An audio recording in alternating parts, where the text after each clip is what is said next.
ओम शांति। 20 मई 2020 बाबा के महावाक्य। मीठे बच्चे, धंधा आदि करते भी सदा अपनी गॉडली स्टूडेंट लाइफ और स्टडी याद रखो। स्वयं भगवान हमको पढ़ाते हैं, इस नशे में रहो। प्रश्न: जिन बच्चों को ज्ञानामृत हजम करना आता है, उनकी निशानी क्या होगी? उत्तर: उन्हें सदा रूहानी नशा चढ़ा रहेगा और उस नशे के आधार पर सबका कल्याण करते रहेंगे। कल्याण करने के सिवाय दूसरी कोई बात करना भी उन्हें अच्छा नहीं लगेगा। कांटों को फूल बनाने की ही सेवा में बिजी रहेंगे। ओम शांति। अब तुम बच्चे यहाँ बैठे हो और यह भी जानते हो कि अभी हम पाठधारी हैं। 84 जन्मों का चक्कर पूरा किया है। यह तुम बच्चों की स्मृति में आना चाहिए। जानते हो कि बाबा आया हुआ है हमको फिर से राज्य प्राप्त कराने व तमो प्रधान से सतो प्रधान बनाने। यह बातें सिवाय बाप के और कोई नहीं समझाएंगे। तुम जब यहाँ बैठते हो तो तुम जैसे स्कूल में बैठे हो, बाहर हो तो स्कूल में नहीं हो। जानते हो यह ऊंचते ऊंच रूहानी स्कूल है। रूहानी बाप बैठ पढ़ाते हैं। पढ़ाई तो बच्चों को याद आनी चाहिए ना। यह भी बच्चा ठहरा। इनको अथवा सभी को सिखलाने वाला वह बाप है। सब मनुष्य मात्र की आत्माओं का बाप वह है। वह आकर शरीर का लोन लेकर तुमको समझा रहे हैं। रोज समझाते हैं। यहाँ जब बैठते हो तो बुद्धि में स्मृति रहनी चाहिए कि हमने 84 जन्म लिए। हम विश्व के मालिक थे, देवी देवता थे। फिर पुनर्जन्म लेते लेते आकर पट पड़े हैं। भारत कितना सॉल्वेंट था, सारी स्मृति आई है। भारत की ही कहानी है, साथ साथ अपनी भी। अपने को फिर भूल न जाओ। हम स्वर्ग में राज्य करते थे, फिर हमको 84 जन्म लेने पड़े। यह सारा दिन स्मृति में लाना पड़े। धंधा आदि करते स्टडी तो याद आनी चाहिए ना। कैसे हम विश्व के मालिक थे, फिर हम नीचे उतरते आए। बहुत सहज है, परंतु यह याद भी कोई को रहती नहीं है। आत्मा पवित्र न होने कारण याद खिसक जाती है। हमको भगवान पढ़ाते ही यह याद खिसक जाती है। हम बाबा के स्टूडेंट हैं। बाबा कहते रहते हैं, याद की यात्रा पर रहो। बाप हमको पढ़ाकर यह बना रहे हैं। सारा दिन यह स्मृति आती रहे। बाप ही स्मृति दिलाते हैं। यही भारत था ना। हम सो देवी देवता थे, सो अब असुर बने हैं। पहले तुम्हारी भी बुद्धि आसुरी थी। अब बाप ने ईश्वरीय बुद्धि दी है, परंतु फिर भी कोई कोई की बुद्धि में बैठता नहीं है। भूल जाते हैं। बाप कितना नशा चढ़ाते हैं। तुम फिर से देवता बनते हो तो वह नशा रहना चाहिए ना। हम अपना राज्य ले रहे हैं। हम अपना राज्य करेंगे। कोई को तो बिल्कुल नशा चढ़ता नहीं है। ज्ञानामृत हजम ही नहीं होता है। जिन्हें नशा चढ़ा हुआ होगा उन्हें किसका कल्याण करने के सिवाय दूसरी कोई बात करना भी अच्छा नहीं लगेगा। फूल बनाने की सर्विस में ही लगे रहेंगे। हम पहले फूल थे, फिर माया ने कांटा बना दिया, अब फिर फूल बनते हैं। ऐसी ऐसी बातें अपने से करनी चाहिए। इस नशे में रह तुम किसको भी समझाएंगे तो झट कोई को तीर लगेगा। भारत गार्डन ऑफ अल्लाह था, अब पतित बन गया है। हम ही सारे विश्व के मालिक थे। कितनी बड़ी बात है। अभी फिर हम क्या बन गए हैं, कितना गिर गए। हमारे गिरने और चढ़ने का यह नाटक है। यह कहानी बाप बैठ सुनाते हैं। वह है झूठी, यह है सच्ची। वह सत्यनारायण की कथा सुनाते हैं। समझते थोड़े ही हैं कि हम कैसे चढ़े फिर कैसे गिरे हैं। यह बाप ने सच्ची सत्यनारायण की कथा सुनाई है। राजाई कैसे गवाई, यह सारी है अपने ऊपर। आत्मा को अभी मालूम पड़ा है कि हम कैसे अब बाप से राजाई ले रहे हैं। बाप यहाँ पूछते हैं तो कहते हैं हाँ नशा है, फिर बाहर जाने से कुछ भी नशा नहीं रहता। बच्चे खुद समझते हैं, भल हाथ तो उठाते हैं, परंतु चलन ऐसी है जो नशा रह ना सके। फीलिंग तो आती है ना। बाप बच्चों को स्मृति दिलाते हैं, बच्चे तुमको मैंने राजाई दी थी, फिर तुमने गवा दी। तुम नीचे उतरते आए हो, क्योंकि यह नाटक है चढ़ने और उतरने का। आज राजा है, कल उसको उतार देते हैं। अखबार में बहुत ऐसी ऐसी बातें पढ़ती हैं, जिसका रिस्पॉन्ड दिया जाए तो कुछ समझे। यह नाटक है, यह याद रहे तो भी सदैव खुशी रहे। बुद्धि में है ना। आज से 5000 वर्ष पहले शिव बाबा आया था, आकर राजयोग सिखाया था, लड़ाई लगी थी। अभी यह सब राइट बातें बाप सुनाते हैं। यह है पुरुषोत्तम युग। कलयुग के बाद यह पुरुषोत्तम युग आता है। कलयुग को पुरुषोत्तम युग नहीं कहेंगे, सत्युग को भी नहीं कहेंगे।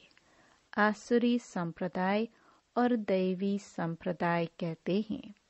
उनके बीच का है यह संगम युग, जबकि पुरानी दुनिया से नई दुनिया बनती है।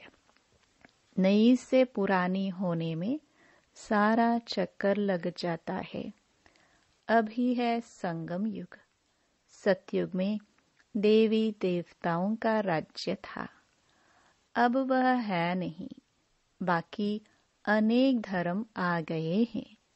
यह तुम्हारी बुद्धि में रहता है। बहुत हैं जो 6-8 मास 12 मास पढ़कर फिर गिर पड़ते हैं, फेल हो पड़ते हैं, भल पवित्र बनते हैं, परंतु पढ़ाई नहीं करते तो फंस पड़ते हैं। सिर्फ पवित्रता भी काम नहीं आती। ऐसे बहुत सन्यासी भी है। वह सन्यास धर्म छोड़ जाए, गृहस्थी बन जाते हैं, शादी आदि कर लेते हैं। तो अब बाप बच्चों को समझाते हैं, तुम स्कूल में बैठे हो। यह स्मृति में है हमने अपनी राजाई कैसे गवाई, कितने जन्म लिए। अब फिर बाप कहते हैं विश्व के मालिक बनो, पावन जरूर बनना है। जितना जास्ती याद करेंगे उतना पवित्र होते जाएंगे, क्योंकि सोने में खाद पड़ती है, वह निकले कैसे। तुम बच्चों की बुद्धि में है हम आत्मा सतो प्रधान थी, 24 कैरेट थी, फिर गिरते गिरते ऐसी हालत हो गई है। हम क्या बन गए? बाप तो ऐसे नहीं कहते कि हम क्या थे। तुम मनुष्य ही कहते हो हम देवता थे। भारत की महिमा तो है ना। भारत में कौन आते हैं, क्या ज्ञान देते हैं, यह कोई नहीं जानते। वह तो पता होना चाहिए ना कि लिबरेटर कब आते हैं। भारत प्राचीन गाया जाता है तो जरूर भारत में ही रीइंकार्नेशन होता होगा, अथवा जयंती भी भारत में ही मनाते हैं। जरूर फादर यहाँ आते हैं, कहते भी हैं भागीरथ, तो मनुष्य शरीर में आया होगा ना। फिर घोड़े गाड़ी भी दिखाई है, कितना फर्क है। कृष्ण और रथ दिखाया है। मेरा किसको पता नहीं है, अभी तुम समझते हो। बाबा इस रथ पर आते हैं। इनको ही भाग्यशाली रथ कहा जाता है। ब्रह्मा सो विष्णु चित्र में कितना क्लियर है। त्रिमूर्ति के ऊपर शिव। यह शिव का परिचय किसने दिया? बाबा ने ही बनवाया ना। अभी तुम समझते हो। बाबा इस ब्रह्मा रथ में आए हैं। ब्रह्मा सो विष्णु, विष्णु सो ब्रह्मा। यह भी बच्चों को समझाया है। कहाँ 84 जन्म के बाद विष्णु सो ब्रह्मा बनते, कहाँ ब्रह्मा सो विष्णु 1 सेकंड में। वंडरफुल बातें हैं ना, बुद्धि में धारण करने की। पहले पहले समझाना होता है बाप का परिचय। भारत स्वर्ग था जरूर। हेवनली गॉड फादर ने स्वर्ग बनाया होगा। यह चित्र तो बड़ा फर्स्ट क्लास है। समझाने का शौक रहता है। बाप को भी शौक है। तुम सेंटर्स पर भी ऐसे समझाते रहते हो। यहाँ तो डायरेक्ट बाप है। बाप आत्माओं को बैठ समझाते हैं। आत्माओं को समझाने और बाप के समझाने में फर्क तो जरूर रहता है। इसलिए यहाँ सम्मुख आते हैं सुनने लिए। बाप सम्मुख बैठ समझाते हैं तो बहुत नशा चढ़ता है। समझते हैं बेहद का बाप कहते हैं, हम उनका नहीं मानेंगे। बाप कहते हैं हमने तुमको स्वर्ग में भेजा था, फिर तुम 84 जन्म लेते लेते पतित बने हो, फिर तुम पावन नहीं बनेंगे। आत्माओं को कहते हैं।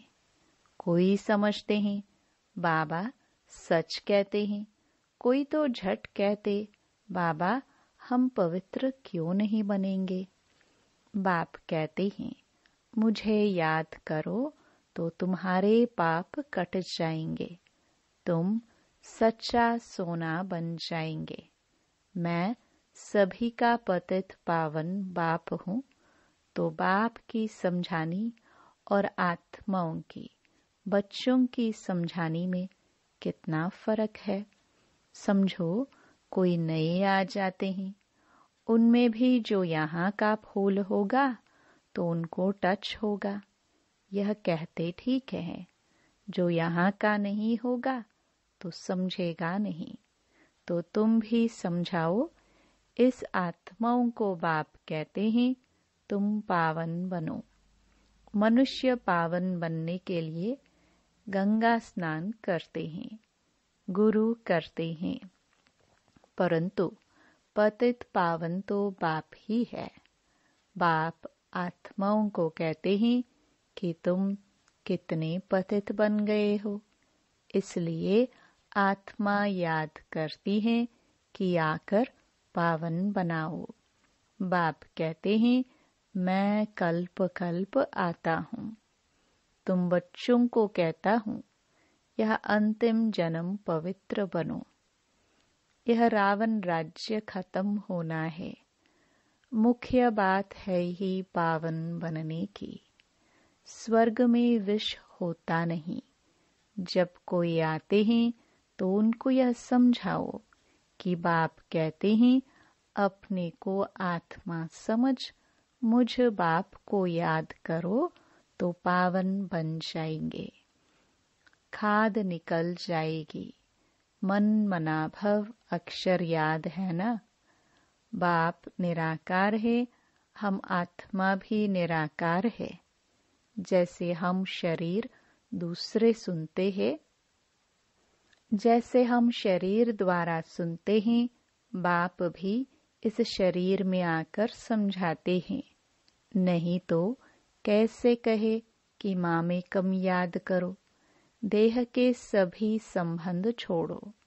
जरूर यहाँ आते हैं, ब्रह्मा में प्रवेश करते हैं। प्रजापिता अब प्रैक्टिकल में है। इन द्वारा हमको बाप ऐसे कहते हैं। हम बेहद के बाप की ही मानते हैं। वह कहते पावन बनो, पतितपना छोड़ो, पुरानी देह के अभिमान को छोड़ो, मुझे याद करो तो अंतमति सोगति हो जाएगी। तुम लक्ष्मी नारायण बन जाएंगे। बाप से बेमुख करने वाला मुख्य अवगुण है एक दूसरे का परचिंतन करना, ईवल बातें सुनना और सुनाना। बाप का डायरेक्शन है तुम्हें ईवल बातें सुननी नहीं है। इनकी बात उनको, उनकी बात इनको सुनाना, यह दूतीपना तुम बच्चों में नहीं होना चाहिए। इस समय दुनिया में सभी विपरीत बुद्धि है ना। सिवाय राम के दूसरी कोई बात सुनाना, उसको धूतीपना कहा जाता है। अब बाप कहते हैं यह धूतीपना छोड़ो। तुम सभी आत्माओं को बताओ कि हे सीताएं, तुम एक राम से योग लगाओ। तुम हो मैसेंजर। यह मैसेज दो कि बाप ने कहा है मुझे याद करो। बस इस बात के सिवाय बाकी सब है धूतीपना। बाप सब बच्चों को कहते हैं धूतीपना छोड़ दो। सभी सीताओं का एक राम से योग जुड़वाओ। तुम्हारा धंधा ही ये है। बस यह पैगाम देते रहो। बाप आया हुआ है, कहते हैं तुमको गोल्डन एज में जाना है। अब इस आयरन एज को छोड़ना है। तुमको वनवास मिला हुआ है। जंगल में बैठे हो ना। वन जंगल को कहा जाता है। कन्या की जब शादी होती है तो वन में बैठती है, फिर महल में जाती है। तुम भी जंगल में बैठे हो। अब ससुर घर जाना है। इस पुरानी देह को छोड़ना है। एक बाप को याद करो। जिनकी विनाश काले प्रीत बुद्धि है वह तो महल में जाएंगे। बाकी विपरीत का है वनवास, जंगल में वास है। बाप तुम बच्चों को भिन्न भिन्न रीति से समझाते हैं। जिस बाप से इतनी बेहद की बादशाही ली है, उनको भूल गए हो तो वनवास में चले गए हो। वनवास और गार्डनवास, बाप का नाम ही है बागवान। परंतु जब कोई की बुद्धि में आए, भारत में ही हमारा राज्य था, अभी नहीं है। अभी तो वनवास है, फिर गार्डन में चलते हैं। तुम यहाँ बैठे हो तो बुद्धि में है हम बेहद के बाप से अपना राज्य ले रहे हैं।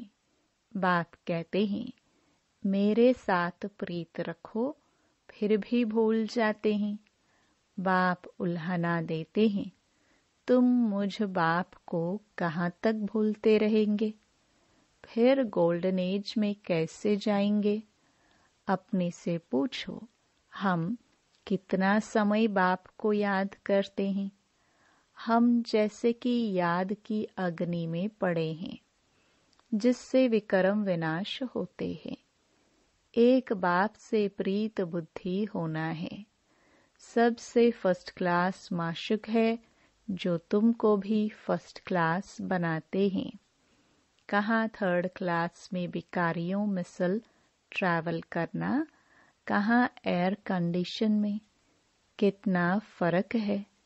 यह सब विचार सागर मंथन करना है तो तुमको मजा आएगा। यह बाबा भी कहते हैं, मैं भी बाबा को याद करने लिए बहुत माथा मारता हूँ। सारा दिन ख्यालात चलती रहती है। तुम बच्चों को भी यही मेहनत करनी है। अच्छा, मीठे मीठे सिखिलदे बच्चों प्रति माता पिता बाप दादा का याद प्यार और गुड मॉर्निंग। रूहानी बाप की रूहानी बच्चों को नमस्ते। धारणा के लिए मुख्य सार। पहला, किसी को भी एक राम बाप की बातों के सिवाय दूसरी कोई की बातें नहीं सुनानी है। एक की बात दूसरे को सुनाना पर चिंतन करना, यह धूतीपना है, इसे छोड़ देना है। दूसरा, एक बाप के साथ प्रीत रखनी है। पुरानी देह का अभिमान छोड़ एक बाप की याद से स्वयं को पावन बनाना है। वरदान, अलौकिक नशे की अनुभूति द्वारा निश्चय का प्रमाण देने वाले सदा विजयी भव। अलौकिक रूहानी नशा निश्चय का दर्पण है। निश्चय का प्रमाण है नशा, और नशे का प्रमाण है खुशी। जो सदा खुशी और नशे में रहते हैं, उनके सामने माया की कोई भी चाल चल नहीं सकती। बेफिक्र बादशाह की बादशाही के अंदर माया आ नहीं सकती। अलौकिक नशा सहज ही पुराने संसार व पुराने संस्कार भुला देता है। इसलिए सदा आत्मिक स्वरूप के नशे में, अलौकिक जीवन के नशे में, फरिश्तेपन के नशे में या भविष्य के नशे में रहो तो विजयी बन जाएंगे। स्लोगन, मधुरता का गुण ही ब्राह्मण जीवन की महानता है। इसलिए मधुर बनो और मधुर बनाओ। Om Shanti. To watch Peace of Mind channel videos on YouTube, subscribe us on youtube.com/tvpeaceofmind. Just a click for a peaceful life.